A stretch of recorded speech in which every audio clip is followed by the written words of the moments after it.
It is Thursday, August 8th, 2024. This is another edition of Baseball Today, presented to you by 5 Hour Energy. That is my man, Trevor Plouffe. I am Chris Rose, producer Dan, intern Tommy along for the ride as well. Quick reminder, by Thursday night, get your 5 Hour Energy question of the week in so that Trevor Plouffe and surprise host can ask it. I will be off somewhere else on another duty. But Plouffe, I know you're working on somebody special, right? I'm trying. I went to Katie Wu was, I think, right now kind of like our first choice Yeah. when one of us has to leave. The fans really like when she comes on, and so do we. But we had a scheduling conflict. I went to Jerry Blevins. I'm just gonna let everyone know I went to Jerry Blevins. He has a scheduling conflict as well, so I have one guy in mind. This is a big name. I don't want to give it away. Yeah, so we'll see. I'm excited, man. If so, it might be first appearance ever on the show. Yes. Yes, it would be. Ooh, that's interesting. All right, we're going to start off with a tip of the cap, and it's the reason I'm wearing this Halos lid, and it is well-deserved. Logan O'Hoppe, Angels catcher, had a great year. You know his story. Grew up in the Northeast as a Yankees fan. This is a picture of him in between games with a flood of family and friends. Why? Because they were there to honor his father, Michael, who is a cancer survivor. So his oncologist, a bunch of friends, like everybody he's ever met apparently was there. And you can see the smile on Pops' face right behind his son. It's an awesome, and then the hug, man, if that's just not heartwarming enough and tugging at your heartstrings, I don't know what does. Here is Michael O'Hoppe on the evening. It's wonderful. It's surreal, beautiful. So blessed to have everyone here who's been part of my journey, supporting me from the very beginning till now, and will continue to do so. I'm looking around, seeing 400 plus people, friends, family, met folks from high school I haven't seen in years. So just a magical day, and I'm blessed for it all. People he hadn't seen in years from high school. It's awesome. Can I say something? I don't mean this. I mean this like in the best ways possible. Like that dude had cancer. He looks like a freaking stud. I know. Like, good for him, dude. You whipped cancer's butt, huh? That's the way it should be. I love that. I mean, look at this guy. He's a good-looking guy right there. Good for him. Yeah. That's just awesome. We have had some very inspiring. We've had some emotional moments on the show over the last few weeks. I can tell you that. Keep finding these stories. But you know what? With baseball, where it's every day, it's important for us to enjoy and be able to smile, because there are some tough times, man. There are some tough times, whether it's in the sport, in life, in general. It ain't easy. So I think, Chris, in August especially, fan bases get ornery, players get ornery. It's a long season.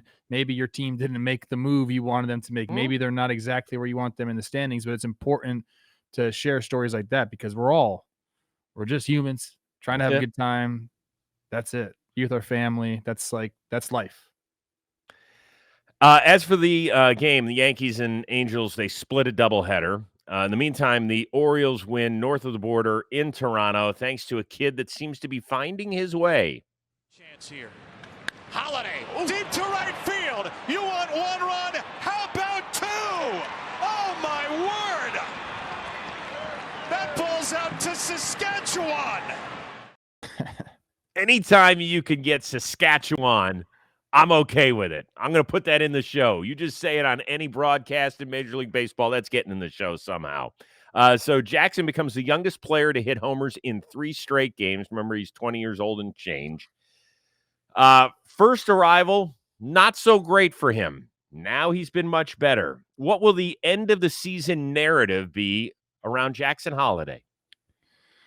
Well, shoot, he might be hoisting up a World Series trophy. You never know how things go. I mean, like, Baltimore's one of the teams that can do it, right? But I think specifically for him, I think it's going to be probably what it should have been from the get-go. Like, hey, the big leagues is hard, but this guy he's good. It might have taken him a few at-bats to, keep the confidence up, or to understand that he belongs at the big league level. Because believe it or not, like, it doesn't matter top prospect or what, like, the big leagues will humble you. It'll make you feel small. So I think we saw that a little bit from him in his first go around. We saw, not so confident swings. We saw some guessing. We saw some second guessing himself, the belief in himself. But now I believe his first home run, the grand slam, was on an 0-2 pitch. This homer's on an 0-2 pitch. When you're taking, confident daddy hacks like that, down the count, like that wasn't that bad of a pitch, 94, 95 up in the zone, and he just let loose on that thing. And I also do love Saskatchewan. Never been there, but I love the word. So I think in the end, Chris, we'll just say this guy, he's a can't miss dude, but the big leagues is bigger than that. So like, it's okay to be humbled. The fact that he came back and found that confidence just shows, I think in the end, it'll be, he is who we thought he was. 2 for 34, 18 strikeouts the first time before it being optioned. When he came back up, I went and rewatched an interview before his first game back. He's in the clubhouse. They're like, "What'd you learn?" He goes, "Something I already knew, which is this is the hardest league on the planet." He goes, and it showed. And he's like, there is good stuff that comes out of this other than struggling at the major league level. He's like, it is all part of the process. And you can tell he's the kid of a very successful major leaguer in the way he thinks this through. And so, we both had a feeling that 2 for 34 wasn't going to be it for him. But both of us talked about him at the trade deadline. Sure. As maybe being a piece that would go elsewhere. Are we going to years from now look back at that statement and be like, God, we were idiots? I don't know. Like, because he's a good player. Like, I don't think that means we would have been idiots if the Orioles don't win the World Series this year. And we can look back and say, hey, maybe they would have won the World Series if they traded for a Garrett Crochet. Look, Grayson Rodriguez is now out with an injury. Like, they're going to need some starting pitching. Like, it was never like, hey, trade this guy, he's a bum, get value on his name alone. Like, no, obviously he's a good player, but you have to give up good players to get good players. And Garrett Crochet is one of the better pitchers in all of baseball right now with stuff wise and his numbers. So I don't think we'll look back and think that was silly. No, because people always think that it's got to be one team always wins a trade. There are trades where it's win-win. Yeah. Like, that could have been a situation where it could win now, win later. It's just right. how sometimes it goes that way. Right. I'm happy for the kid, though. He's done very well. He's hitting 6 of his 7 games since coming back with 4 homers. That ain't bad. I'll tell you, ain't bad. Arizona Diamondbacks. We'll discuss them momentarily. They are really, really good, and they are on a heater.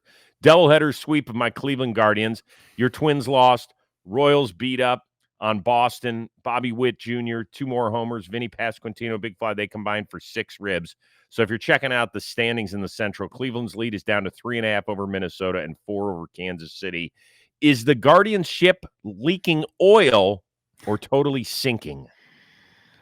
I don't think it's totally sinking yet, although all the things that you were talking about early on in the year have kind of come to fruition. So maybe it's your fault. You said, hey, eventually this bullpen is going to be taxed too much. I believe they're almost at 6 guys with 50 appearances already in this point of the season. I read that there's only the next closest team has 3 guys with 50 appearances. So Stephen Vogt has been riding the bullpen hard because he's had to.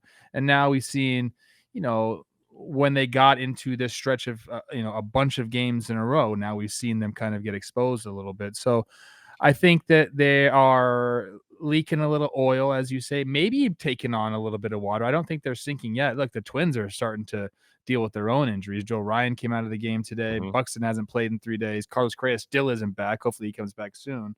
I guess the one team I'd watch out for most is right now is the Kansas City Royals, with Bobby Witt playing the way he's playing, and they're relatively healthy. I'd be more scared of them than their bullpen or the Twins. Well. I sat here with my sons today and we started looking at each other. It's hard, man. And those kids didn't even grow up in Cleveland. They just grew up as Cleveland sports fans. I always describe us as 90% scar tissue, Cleveland sports fans, because it's tough from that standpoint. And it's like, it is such a crazy sport, Plouffe. I don't know if you guys feel it when you're playing it, but when we're watching and your team is struggling, the Yankees went through it for 6 weeks. Now the Guardians feel like they're going through it. The Orioles recently went through it, and the Braves are definitely going through it. it's like somebody has greased a rope that you have to climb in gym class. And so you've got no way to do it. You're like, how the hell am I supposed to do this? I can't even get my ass off the ground. So it's rough right now. And here's the toughest part. The Guardians, if they make it, it's going to be because of 36-year-old Alex Cobb and 33-year-old Matthew Boyd, who has thrown a total of 40 games in the last 3 seasons. That's what they have to rely on. Yeah, they added those 2 guys, but nothing to the pen, which probably could have needed some long pen, middle relief or something like that. Tough. Look, hey, me and you are kind of like in the same spot right now, Rose. A little bit we are. Cleveland's schedule, only one what I would call softy left, right? They've got 3 games left with the White Sox, whom they've only gone 5-5 against. But there's no Oakland, there's no Angels, there's no Miami, there's no Colorado, teams like that. Like the other teams that aren't great that they have are like the Cubs and the Reds. Everybody else is just kind of locked and loaded. Maybe the Rangers, they've got a series with them, I think. But everybody else is like either leading its division or right there in the wild card chase. They make it, they're going to earn it. I want to say things can change quickly for the Guardians, which I guess they can, but the overuse of the bullpen, that's hard to turn back essentially. And then, yeah, the starters, you're relying on a couple guys who aren't really proven this year. So we'll see how that goes. For my Twins, Correa, Buxton, and Royce Lewis have only been in the lineup altogether 17 times, I believe they said. Crazy. It really is crazy. Hey man, we'll like hold like a vigil together and just pray. Well, we could pray for W's. We could do it on Friday when they play 2 games up there in the Twin Cities. Split. Actually, you know what? Let's just each take a win and a loss that day, not play it, and that way we can save arms and just say, "I'll see you." That's what I mean, dude. It's like when 2 guys are putting and they're pretty close, and you say, "You good? I'm good," and you say, "Yeah, good." So here we are in almost the middle of August. Still plenty of sunshine and heat coming your way. Well, guess what? Our friends at Shady Rays have you covered with premium polarized shades that will not break the bank. Shady Rays, it's an independent sunglass company offering a world-class product rated 5 stars by more than 300,000 people. Their shades have durable frames, crystal clear optics. You look awesome, by the way, making them the perfect choice for all outdoor activity. So if you think that this old man looks halfway decent in these things, wait till you slide them on. Somebody's going to be like, damn. Yeah, all right. Plus, if your shades ever go missing or take an unexpected hit, don't sweat it. They have the most insane protection in the history of eyewear. Every pair is backed by lost or broken replacements. And one other thing, if you don't love your shades, exchange them for a new pair. I've never met anybody who says that, but you can do it. You can also return them worry-free within 30 days. And exclusively for our listeners, Shady Rays is giving out their best deal of the season. So head on over to shadyrays.com. Use that code today for 50% off 2+ pair of polarized sunglasses. And that offer applies to custom Jimmy and Jake collab shades. So go get yours now. We're back at it. NL wildcard chase. It has gotten insane out there. We mentioned Arizona winning its 4th straight. Padres did the same in a crazy one in Pittsburgh. That was brutal. Awesome. Everything from like not brutal, really fun, like in terms of big time hits, Jackson Merrill, extra innings, crazy plays. Tanner Scott couldn't find the plate. The umpires didn't know what the hell was going. It was a little bit of everything. So the Padres and the Diamondbacks right now are both 2 up on Atlanta, who has slid all the way to the bottom of the wild card standings in terms of the 3rd wild card. Then you got 4 other teams all within 4 games of that final spot. Which of those 7 teams, starting with San Diego, Arizona, and working your way all the way down to Pittsburgh, 4 out, do you feel best about, and which one is most shaky? Hopefully I explained that right. I know it was a lot of stuff. It was a lot of stuff, but I think I know what you're saying. It's hard for me to choose between Arizona and San Diego, but I think right now the way Arizona is playing, and they're still, I know Corbin Carroll, I believe he hit a homer today. They're still waiting on that to go. So if he brings what he can bring, I don't see Arizona not being in the playoffs. Like they kind of have. We've talked about this on the show before. They have a complete roster, Rose, right now. So I think Arizona, San Diego are they're in for me. But I'm going to pick Arizona out of those two. And then I guess you got to go Pittsburgh. I want to say Atlanta and give a hot takey thing about, Ronaldo Lopez being out and all this and that. But I just think it's probably Pittsburgh there. They started to hit the ball a little bit. When they started to hit the ball a little bit, they started giving up runs. And it's like they haven't been able to get in sync. And I don't see them getting into the playoffs. I really don't. Yeah, I think that you and I kind of agree there. Arizona, I think they're going to – are they going to give the Dodgers a run? Dude. They're right there. They are right there. And, Erod finally made his Diamondbacks debut in the second part of that doubleheader sweep. He was good. He actually gave them some length. I think he worked into the 6th inning, only struck out one guy, but it'll take him a little while. You have to remember, this is now early April for him. And so he'll continue to get stronger, and he has pitched very well at times over the last few years. Merrill Kelly, as we mentioned, is right behind him. They made a couple of really big improvements in the bullpen, one from the left, one from the right. They feel I told you this the other day. It might have been even on Wednesday's show that Torey Lovullo is right there. And it's he's excited. I get it. He is super excited.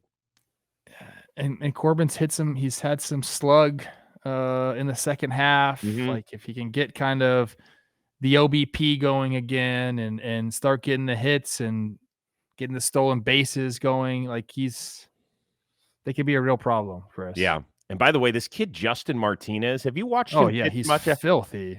Yeah, dude. Their back end too, man.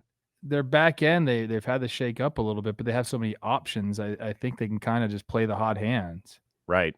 Whether it's him, whether it's Thompson. Yeah. Yeah, Ginks. Our guy Ginks back there. Yeah, Ginks. All right. Pirates, they lost a tough one. We just talked about that against San Diego, but it was not Aroldis Chapman's fault at all. He brought the fire against Manny Machado. He went 105.1 sinker, not a strike. 105.1. Yeah, we'll see that. Even in slow motion, it looks pretty fast. But then how about the called strike 3 that clocked in at 104.7? What are you going to do right there? What are you going to do? Look at him. Look at Manny. I mean, that is the perfect location. Is it not? If you're podcast only, go check that highlight out. It's pretty nasty. Coming from that guy with that extension, that body type, I don't know, man. They're really, you saw what Manny Machado did after that. He just said, okay, man. He smiled because he realized that he just saw probably one of the best pitches that's ever been thrown. You know what I mean? I know you could say there's how many better pitches have been thrown than that, Chris? Right. In the history of baseball, dude. 100, almost 105 miles an hour painted on the inside corner, almost like a front door sinker. It's disgusting. So should we be making a bigger deal out of what Aroldis Chapman has done in terms of his velocity over his 15 years? I mean, I was begging the Twins front office to go and try to get them from the Pirates. I was begging them. It's besides Nathan Eovaldi, that was the other name. I was like, look, guys, I know the command hasn't been there, whatever it is, but I know that this guy, obviously everyone knows what he can bring to the table when he's right. He can be your lockdown reliever. He could be your closer. I mean, I don't know if he'd be that in Minnesota. I doubt he'd be that in Minnesota, but you know what I'm saying? He has that potential to be whatever lane you need him, and they weren't going to do it. So let me just read some numbers about him. Okay. He has touched 101 in 15 straight seasons at some point. That's the most in the Pitch Tracks era, which only goes back to 2008. So for people who are like, well, Nolan Ryan was doing that. He might have been. We just, for whatever reason, I don't know why they didn't track this stuff the way they should have come up with an invention way better when Nolan Ryan was pitching. I don't know. They had a motorcycle driving next to the ball. That was the Bob Feller clip. I don't know if Nolan Ryan threw 108, But I did want to. Did they really not have a radar gun back then? They did, but they for whatever reason, I don't know why pitch tracks started becoming the official thing in 2008, and why we can't go back to those days when they did have a radar gun. I mean, of course they was had. Was it like posted on like the screen of the television when he was pitching, or was it logged somewhere? Right. I think that's probably what it was. Is that it was logged somewhere. You know what the old guys always say? That it used to be now it's out of the hand, and it used to be out in front. So those guys lost miles per hour on their radar reading, and now these guys, everything is juice. And I'm like, I don't care. Right. Hard is Probably, hard. maybe. Firm is firm. So continuing on, 15 straight seasons of at least 101. He did 102 miles an hour in 11 straight seasons. Slacker couldn't get it done in 2022, but he came back in 23 and obviously 24. He's done 103 in 11 different seasons, and he's hit 104 in 8 different years. It's a big boy. Listen, I'm not a Chapman guy. I've said this not. before. I'm not. I have a hard time getting past certain things in people's lives. So, but if he is eligible to play baseball and we have to talk about him, I am going to talk about him, and it is freaking unreal. It's pretty unreal. The walk percentage is pretty high this year. I mean, you faced him. Is it different? I mean, it's fast. It's fast. Coming from the left side makes it, for me, like that was, I just loved facing lefties. I saw the ball so much better. If he was a right-hander doing what he was doing, it would scare me more. Mm-hmm. But yeah, it's just big. He's big, and the ball seems like, he lets go of it 30 feet from the plate instead of, whatever it is, 60 feet. So it gets on you very quickly. Yeah. I don't think I got a hit off him. I didn't face him much. Lucky you. Dan, check my numbers. Maybe I snuck one in. Maybe. Phillies and Dodgers. Phillies took the series out there in Chavez Ravine. Kyle Schwarber, 3 home runs, second career 3-homer game. Maybe he thought the beginning of August was masquerading as June or something. So he got that done. There was a very strange play in the game I just want to talk about very quickly. When the Phillies were down, they're bunting a runner to third. Miguel Rojas on the wheel play was going over from shortstop, and he makes the tag on Alec Bohm, but Hunter Wendelstedt's like, no.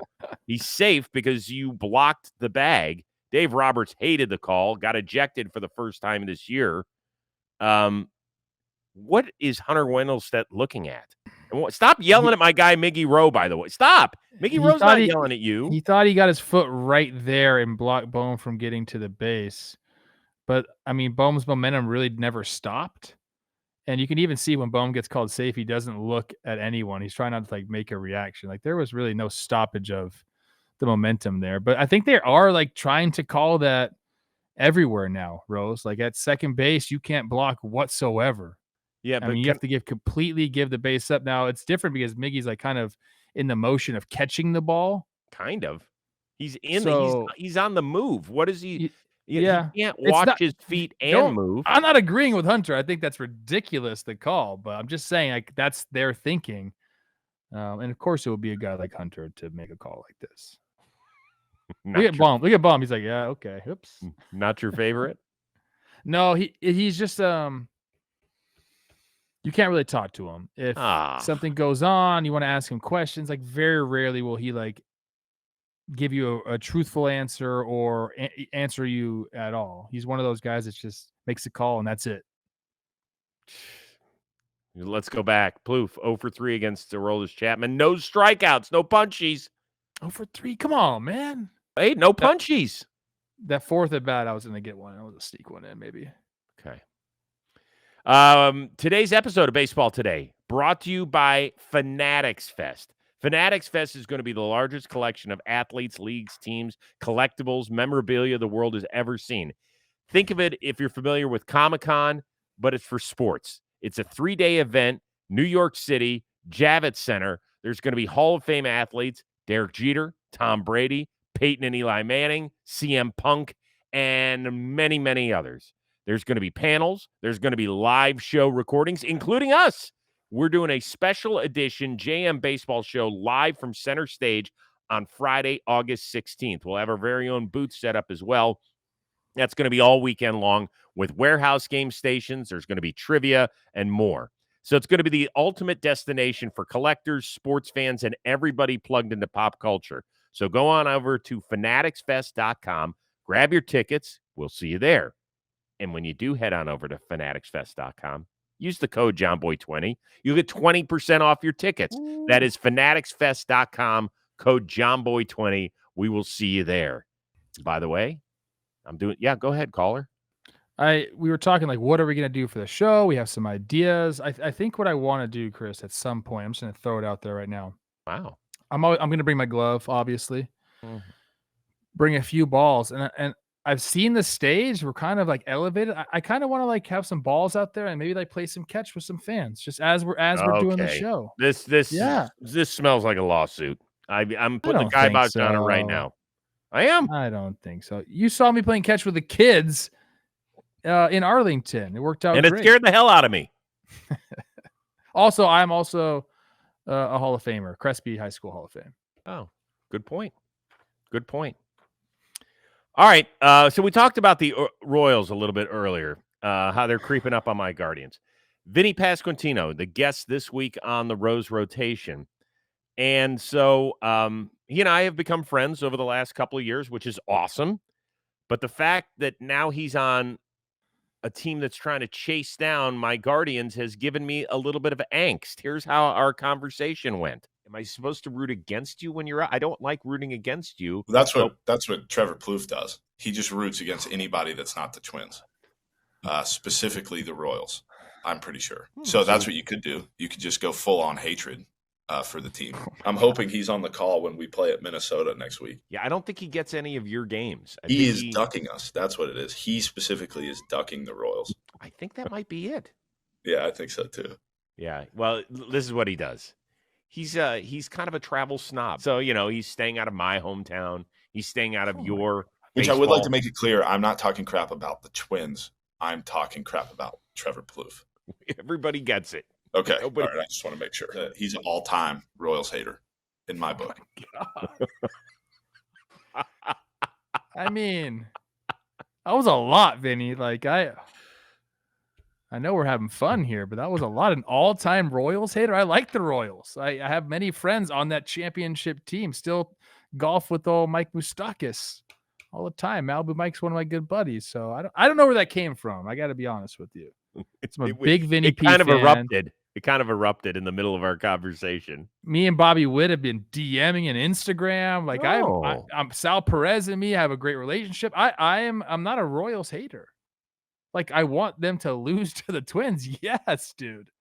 But that doesn't make me a Royals hater. That makes me a Twins fan. Like what kind of Twins fan would I be if I was just like, hey, I love the Royals and the Guardians? No, bro. Like I am a Twins fan. I want to see my guys. And like I said on Twitter today, I want to see what Vinny P, how he feels if the Guardians were to go to back-to-back World Series and then win one right in his freaking face. Like, how would he feel? Okay. You've made your statement in the courtroom. I love Vinny P. I'm not going to say anything. He loves you too. He's hating on me a little bit. No, he wasn't. But I won't hate on Vinny. He wasn't hating on you. I told him I'd even try his beef sandwich. Like usually I hate ballpark food, but I liked his beef sandwich. Didn't I tell you that? Yes, you did. Yes, you did. Heck, he might send you an entire like basket full of Pasquantino and or whatever. Oh my gosh, hold on. Let me just keep going on this because I named Kansas City one of my favorite places to play. Travel cities. I think it was my number 2 city. So Vinny P's ill-informed, fake news. Okay. All right. That's where we got to call it quits. This was fun. Don't forget to get your 5-hour energy question of the weekend by Thursday night. So Plouffe and mystery guest, who is a big name, I do believe. Well, don't like it. It might happen. It might not. Oh, could be a small name. Oh, could be a small name. Hopefully big name. I'll be tuning in to see who it is. That'd be fun. I can't wait. For our one-of-a-kind producer, Dan Rourke, the amazing intern, Tommy Young, the uber-talented Trevor Plouffe, I am Chris Rose. He will see you Friday here on Baseball Today, presented to you by 5 Hour Energy.